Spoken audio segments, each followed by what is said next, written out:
टाटसुबा family सबसे powerful मेज family है, लेकिन टाटसुया एक ऐसा लड़का था जिसके पास कोई मैजिक पावर्स नहीं थी। तो उन्होंने कोशिश की कि वो उसे जबरदस्ती एक मैजिक पावर दिला सके। इसके लिए जब उन्होंने एक्सपेरिमेंट स्टार्ट किए तो इसके दौरान टाटसुया ने अपने सारे सेंसेस और इमोशंस खो दिए। उसके पास बस एक चीज बची थी। यहाँ पर अभी वो चीज बताने वाली थी, लेकिन इसके पहले मियुको को ये भी पता चलता है कि असल में सिर्फ टाटसुया ही नहीं था जिसने उस एक्सपेरिमेंट के दौरान कुछ खोया हो। उसकी मदर को भी यही सेम चीज हुई थी। उन्होंने भी उस दौरान अपने सारे इमोशंस खो दिए।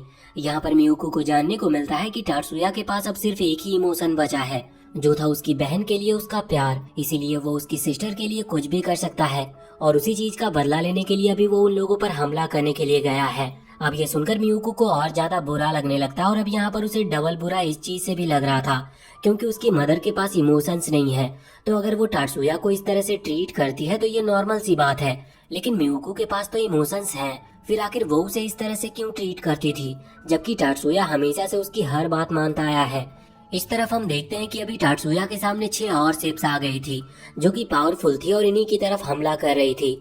अब उन पर एक एक अटैक करने का कोई फायदा नहीं था। टाटसुया को जो भी अटैक करना होगा वो इतना पावरफुल होना चाहिए कि जिसकी वजह से ये 6 के 6 शिप्स खत्म हो सके। टाटसुया को उसके लिए टाइम लगेगा। वो टाइम मांगता है और अपने अटैक का यूज करने लगता है। उसके लिए उसे बहुत ज्यादा मेजरमेंट करने की जरूरत थी कि उसे ये अटैक कहाँ पर करना है। दूसरी तरफ हम देखते हैं कि जब ये चीज हनामी देखती है तो वो टाटसुया की मदर से कहती है कि क्या वो टाटसुया की मदद करने जाए। इस पर टाटसुया की मदर कहती है कि ये उसकी मर्जी है, अगर वो जाना चाहती है तो जा सकती है, वो इस पर कुछ नहीं कह सकती। अब अगले सीन में हम देखते हैं कि वहाँ जब टाटसुया उस अटैक के लिए मेजरमेंट कर रहा था तब वो 6 शिप्स यहाँ इनके ऊपर हमला करती है। बाकी गार्ड्स उन्हें रोकने की कोशिश कर रहे थे पर वो ज्यादा देर तक उसे रोक नहीं सकते थे। तभी वहाँ पर हनामी आ जाती है जो कि अपनी पावर से उन अटैक्स को रोकने लगती है।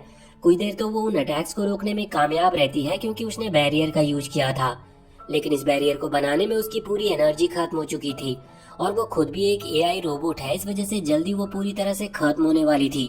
पर इतने में ही टाटसुया का मेजरमेंट पूरा हो जाता है। इसके बाद वो अपना अटैक का यूज करता और फिर वहाँ पर एक बहुत ही ज्यादा तेज ब्लास्ट होता है।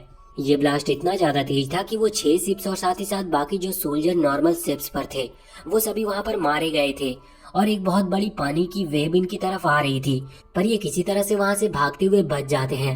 बाद में हमें ये भी पता चलता है कि अब हनामी नहीं बचने वाली क्योंकि उसने अपनी एनर्जी का ज्यादा ही यूज कर लिया था। वैसे दिक्कत की बात नहीं थी, टाटसुया उसे फिर से हील कर सकता है, इसका मतलब वो उसे ठीक कर सकता था, पर हनामी इसके लिए मना कर देती है। वो कहती है कि वो एक एआई रोबोट है, उसे हमेशा ऑर्डर मानने पड़ते हैं और वो हमेशा दूसरे की मर्जी से जीती रही, जबकि वो ऐसा नहीं करना चाहती थी। अब वो मरने वाली है और ये उसकी खुद की मर्जी होने वाली है, इसीलिए वो टाटसुया से कहती है कि वो उसे ठीक ना करे, जिस पर टाटसुया भी उसकी बात मान जाता है। इसके बाद अब सीन चेंज होता है और हमें जानने को मिलता है कि अब पूरे 3 साल बीत चुके हैं इस इंसिडेंट को और अब टाटसुया और मियुको दोनों ही मैजिक हाई स्कूल ज्वाइन करने वाले हैं। आज स्कूल का पहला दिन था। टाटसुया जब वहाँ पर पहुँचता है तो उसे सबसे पहले एक लड़की मिलती है। इसका नाम मायूमी है और असल में ये स्टूडेंट काउंसिल की प्रेसिडेंट है। वो वहाँ पर टाटसुया को कहती है कि तुम न्यू स्टूडेंट हो, अगर तुम्हें कोई भी हेल्प चाहिए तो तुम मुझसे कह सकते हो। टाटसुया उसे थैंक यू कहता है। वैसे वो नोटिस करता है कि मायूमी के पास सीएडी डिवाइस है। ये वही डिवाइस है जो कि मैजिक को यूज करने के लिए इस्तेमाल किया जाता है। वो समझ गया था कि ये कोई ऑर्डिनरी पर्सन तो नहीं है, इस वजह से टाटसुया कहता है कि मुझे कोई हेल्प नहीं चाहिए। अब जब वो वहाँ हाई स्कूल के अंदर की तरफ आता है तो यहाँ पर वो देखता है कि अभी कई सारे न्यू स्टूडेंट ज्वाइन हुए थे, इसीलिए 2 अलग अलग जगह बांटी गई थी। असल में यहाँ पर एंट्रेंस सेरेमनी हो रही है, तो आगे जो बच्चे बैठे हैं वो अच्छी फैमिली से बिलोंग करते हैं और उन्हें आगे बैठाने को कहा गया था, और पीछे जो बैठे थे वो नए स्टूडेंट हैं, या ऐसे कह लो कि वो कमजोर हैं या फिर ज्यादा रिच फैमिली से बिलोंग नहीं करते। टाटसुया जानता है कि उसे कहाँ बैठना चाहिए, इस वजह से वो सबसे लास्ट में जाकर बैठ जाता है। अब तभी वहाँ पर एक लड़की आती है और वो बताती है कि उसका नाम मिजुकी है और वो उसके बगल में बैठ गई थी। साथ ही यहाँ पर मिजुकी की दोस्त भी आ गई थी जिसका नाम था एरिका। इसके बाद वहाँ सामने स्पीच देने के लिए मियुको आती है। अब बाद में हम देखते हैं कि रात में जब मियुको टाटसुया के लिए कुछ खाना बना रही थी तब उसे बहुत गुस्सा आ रहा था क्योंकि टाटसुया ने सक्सेसफुली हाई स्कूल ज्वाइन कर लिया, यानी कि उसे वहाँ पर एडमिशन मिल गई, जो कि इतना आसान भी नहीं था। लेकिन फिर भी उनकी फैमिली में से किसी ने भी उसे कांग्रेचुलेशन नहीं कहा। अब गुस्से की वजह से उसकी जो पावर है यानी कि आइस मैजिक पावर, वो अपने आप ही रिलीज हो रही थी। पर टाटसुया वहाँ पर आकर उससे कहता है कि उसे इस चीज पर गुस्सा होने की जरूरत नहीं। अब बाद में हम देखते हैं कि अब सुबह हो चुकी थी। वो दोनों ही वहाँ से ट्रेनिंग ग्राउंड की तरफ दौड़ते हुए जा रहे थे, जब वो वहाँ पर पहुँचते हैं तो वहाँ के जो फाइटर्स थे वो टाटसुया पर हमला कर देते हैं और ये सब ट्रेनिंग का हिस्सा था। टाटसुया भी उनसे लड़ने लगा था और वो धीरे धीरे सभी को हराता जा रहा था। यहाँ पर मियुको बस उसे खड़े होकर देख रही थी। तभी उनके जो सेंसी होने वाले हैं वो यहाँ पर आते हैं और उनके इरादे थोड़े ठीक नहीं लग रहे थे। इस वजह से टाटसुया बाकी लोगों को हराते हुए यहाँ पर आकर सेंसी से फाइट करने के लिए आ जाता है। टाटसुया की जो किक थी वो बहुत ही ज्यादा ताकतवर थी, पर सेंसी उसे रोक लेते हैं और यहाँ पर अब वो टाटसुया से थोड़े सीरियस होकर फाइट करने लगे थे। टाटसुया भी उनसे फाइट करते वक्त थोड़ा सा शॉक था, क्योंकि सेंसेई भले ही उम्र में ज्यादा नहीं लगते लेकिन वो बहुत ही ज्यादा ताकतवर है। और आखिर में टाटसुया बहुत ही ज्यादा थक गया था, जिसके बाद सेंसी रुकते हैं और कहते हैं कि आज की ट्रेनिंग हमें यहीं पर रोकनी चाहिए। इसके बाद ये सीन चेंज होता है और हम देखते हैं कि टाटसुया अभी अपने क्लास में था। यहाँ पर जब वो कंप्यूटर में टाइपिंग कर रहा था तो यहाँ पर एरिका और मिजुकी उसे देख रहे थे। वो कह रहे थे कि टाटसुया कंप्यूटर चलाने में बहुत अच्छा है। तभी वहाँ पर हम एक लियो नाम के लड़के को देखते हैं।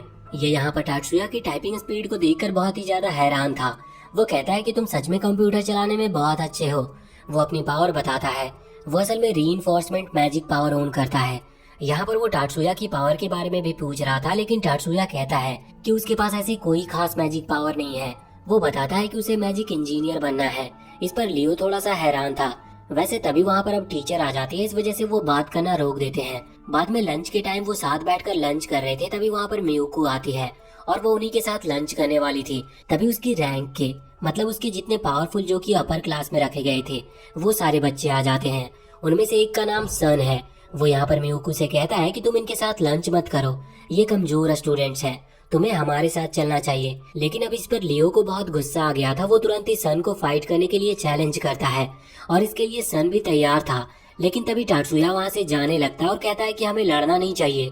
अब इस वजह से ये लड़ाई अभी तो रुक गई थी, लेकिन स्कूल के बाद वो लोग वापस से मिलते हैं। यहाँ पर दोनों ही ग्रुप पूरी तरह से लड़ने के लिए तैयार थे और देखते ही देखते वो लड़ाई भी स्टार्ट हो जाती है, जिसके दौरान यहाँ पर एक लड़की गलती से अपने कैट डिवाइस का यूज कर देती है और उसका यूज करते वक्त उसका वो डिवाइस ब्रेक हो गया था। इस वजह से वो पूरी पावर अनलीज होती है, जो कि डार्कनेस की पावर थी। लेकिन वो पावर अनलीज होते ही खत्म हो गई थी, क्योंकि अभी उस लड़की का उस पर कोई कंट्रोल नहीं था। पर उसकी मैजिक पावर का इतना ज्यादा इस्तेमाल करने की वजह से वहाँ जो ऑरा फैलता है वो वहाँ मिजुकी को महसूस होता है। मिजुकी वही स्टूडेंट काउंसिल प्रेसिडेंट है। वो यहाँ पर आती है और उसके साथ यहाँ पर मैरी नाम की एक लड़की भी आती है, जो कि डिसिप्लिन मेंटेन करने की जो कम्युनिटी बनाई गई है उसकी लीडर है। वो यहाँ पर आकर इन सभी से कहती है कि तुमने बहुत बड़ी गलती की है। स्कूल के बाद या स्कूल के दौरान मैजिक का यूज करते हुए अपने साथियों पर हमला करना गलत है, और वो भी बिना किसी वजह के। इस वजह से अब उन्हें उसके साथ जाना था, क्योंकि उन्हें अब इस चीज की सजा मिलेगी। लेकिन तभी टाटसुया सामने आकर सिचुएशन को संभालने के लिए कहता है कि उन्होंने बस अपने से ज्यादा पावरफुल स्टूडेंट को अपनी पावर दिखाने को कहा था और इसी वजह से उन्होंने अपनी पावर यूज की। अब वैसे तो इसका कोई सबूत नहीं था कि ये सब सच है, लेकिन फिर मायूमी आगे आते हुए कहती है कि शायद टाटसुया सही कह रहा है। इस वजह से अब मैरी ने उसे माफ कर दिया था, पर वो कह रही थी कि अगली बार से वो नजर रखेगी और ऐसी गलती कोई फिर से कभी ना करे। अब उन दोनों के जाने के बाद यहाँ पर सन टाटसुया से कह रहा था कि तुमने भले ही हमारी मदद करने की कोशिश की, लेकिन मैं तुम्हें माफ नहीं करूंगा। तुम अभी भी एक कमजोर क्लास के लड़के हो। इसके बाद वो भी वहाँ से चला जाता है। पर वो दोनों लड़कियां, जिनमें से एक ने अपनी डार्कनेस वाली पावर का यूज किया था, वो यहाँ पर आकर टाटसुया से माफी मांग रही थी और साथ ही उसे थैंक यू कह रही थी उन्हें बचाने के लिए, वरना वो सस्पेंड हो सकती थी। और इसके बाद वो टाटसुया के साथ ही चलने को कहती है। असल में वो दोनों ही पावरफुल क्लास के मेंबर्स हैं। इसके बाद हम देखते हैं कि जब रास्ते में वो जा रहे थे तो यहाँ पर एरिका मियुको से पूछती है कि आखिर उसके पास जो कैट डिवाइस है वो मॉडिफाई किस तरह से होता है। तो वो बताती है कि सारा काम टाटसुया संभालता है, वही उसके कैट डिवाइस को मॉडिफाई करता है और स्ट्रॉन्ग बनाता है। अब एरिका यहाँ कह रही थी कि क्या टाटसुया उसके कैट डिवाइस को भी ठीक कर सकता है, मतलब और ज्यादा अपग्रेड कर सकता है, लेकिन इस पर टाटसुया मना कर देता है।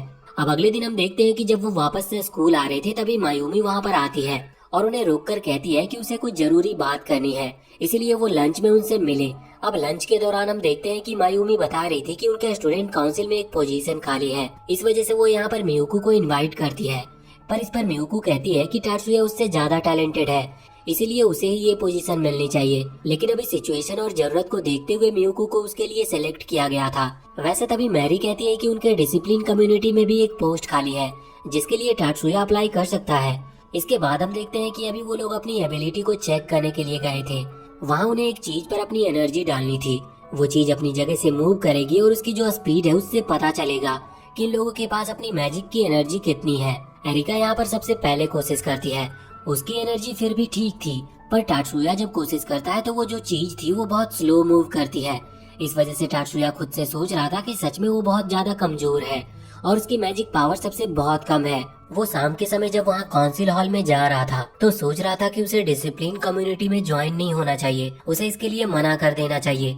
अब जब वो वहाँ पहुँचते हैं तो उनकी मुलाकात होती है स्टूडेंट काउंसिल की वाइस प्रेसिडेंट जायाबू से। ये लड़का टाटसुया को बिल्कुल पसंद नहीं कर रहा था।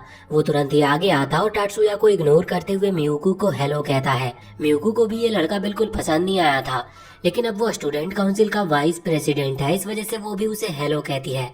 अब वहाँ पर मैरी कह रही थी कि वो लोग टाटसुया को डिसिप्लिन कम्युनिटी में ज्वाइन करवाने वाले हैं, लेकिन ये सुनते ही जायाबू चिल्लाकर कहता है कि टाटसुया इतना कमजोर है, उसे डिसिप्लिन कम्युनिटी में रखने की कोई जरूरत नहीं। इस पर मियुकू को गुस्सा आ गया था। वो गुस्से में कहती है कि टाटसुया को जितना स्कोर आया था वो उस स्कोर से ज्यादा ताकतवर है, इसीलिए उसे कमजोर नहीं समझना चाहिए। लेकिन अब जायाबू कुछ कह नहीं पा रहा था। फिर टाटसुया हाथ से उसे रोकते हुए कहता है कि अगर तुम चाहो तो तुम मुझसे फाइट कर सकते हो, इससे तुम्हें पता चल जाएगा कि मैं यहाँ पर इस कम्युनिटी में ज्वाइन होने के लायक हूँ या नहीं। अब स्कूल पूरा होने के बाद टाटसुया और जायाबू दोनों आमने सामने थे और वो लड़ने वाले थे। यहाँ पर जायाबू बहुत ही ज्यादा कॉन्फिडेंट लग रहा था, क्योंकि उसके पास जो कैट डिवाइस है वो असल में उसकी पावर को डबल कर देता है और वो जानता था कि टाटसुया कितना कमजोर है, वो उसे आराम से हरा देगा।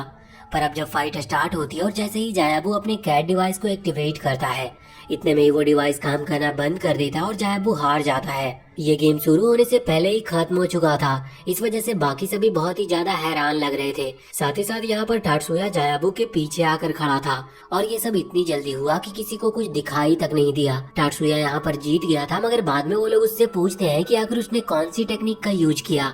मैरी को यहाँ पर लग रहा था कि शायद टाटसुया ने कोई मैजिक का यूज किया है जो कि उसकी एक्सेलरेशन को बढ़ाता है, पर टाटसुया बताता है कि उसने किसी भी मैजिक का यूज नहीं किया, वो बस दौड़ते हुए वहाँ पर जायाबू के पीछे आ गया था। ये करना इम्पॉसिबल था, इस वजह से यहाँ पर मायूमी कह रही थी कि ये कैसे पॉसिबल है, तो वो बताता है कि वो रोज ट्रेनिंग करता है। साथ ही यहाँ पर मियुको भी बताती है कि वो दोनों ही निंजुत्सु मास्टर के साथ ट्रेनिंग करते हैं। लेकिन यहाँ पर मायूमी के लिए ये मानना थोड़ा मुश्किल था कि आखिर जायाबू हारा कैसे, तो इस पर टाटसुया बताता है कि उसने सियोन वेव्स का यूज किया।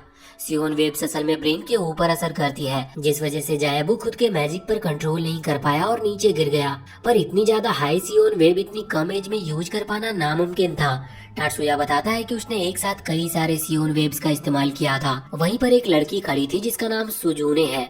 वो कहती है कि उसने सब कुछ फिगर आउट कर लिया। वो बताती है कि टाटसुया ने 3 सियोन वेव्स को एक साथ भेजा था, जिस वजह से जायाबू जैसे अभी नॉर्मल एज का स्टूडेंट उसे सहन नहीं कर पाया। दूसरी तरफ जायाबू भी ये सुनकर हैरान था, उसे अपनी गलती का एहसास हो गया था, इस वजह से वो मियुको से माफी मांगता है। यहाँ पर वो टाटसुया से माफी नहीं मांग रहा था, क्योंकि उसे नहीं लग रहा था कि टाटसुया उसे माफ करेगा, और इसके बाद अब वो वहाँ से चला जाता है। अब उसी रात हम देखते हैं कि जब टाटसुया अपने कंप्यूटर पर काम कर रहा था, तभी वहाँ पर मियुको आती है और कहती है कि क्या वो उसके कैट डिवाइस को अपग्रेड कर सकता है। उस पर टाटसुया कहता है कि हाँ, मैंने बहुत टाइम से तुम्हारे कैट डिवाइस को चेक नहीं किया। वो उसे चेक कर रहा था, उसके पहले उसे मियुको को पूरी तरह से मशीन में स्कैन करना पड़ता है। स्कैन करने के बाद हम देखते हैं कि मियुको कोशिश कर रही थी कि वो टाटसुया के साथ प्लॉट डेवलप कर सके, पर टाटसुया इसके लिए तैयार ही नहीं था। अब मियुको किसी डिवाइस का यूज करती है जिसमें से बहुत तेज लाइट निकलती है और टाटसुया वहाँ पर बेहोश होकर गिर जाता है, और जब उसे होश आता है तो अब तक सुबह हो चुकी थी और स्कूल जाने का टाइम भी हो गया था। आज डिसिप्लिन कम्युनिटी में टाटसुया का पहला दिन था। वो वहाँ पर जाता है तो हमें जानने को मिलता है कि वो लड़का सन वहाँ पर ज्वाइन कर चुका है और अभी उन दोनों ने साथ में ज्वाइन किया है, इसकी वजह से वो यहाँ पर सेम पोजीशन पर है। उन दोनों को ही बताया जाता है कि आज उनका पहला दिन है और डिसिप्लिन कम्युनिटी में होने के कारण उन्हें अपने मैजिक डिवाइस यूज करने की परमिशन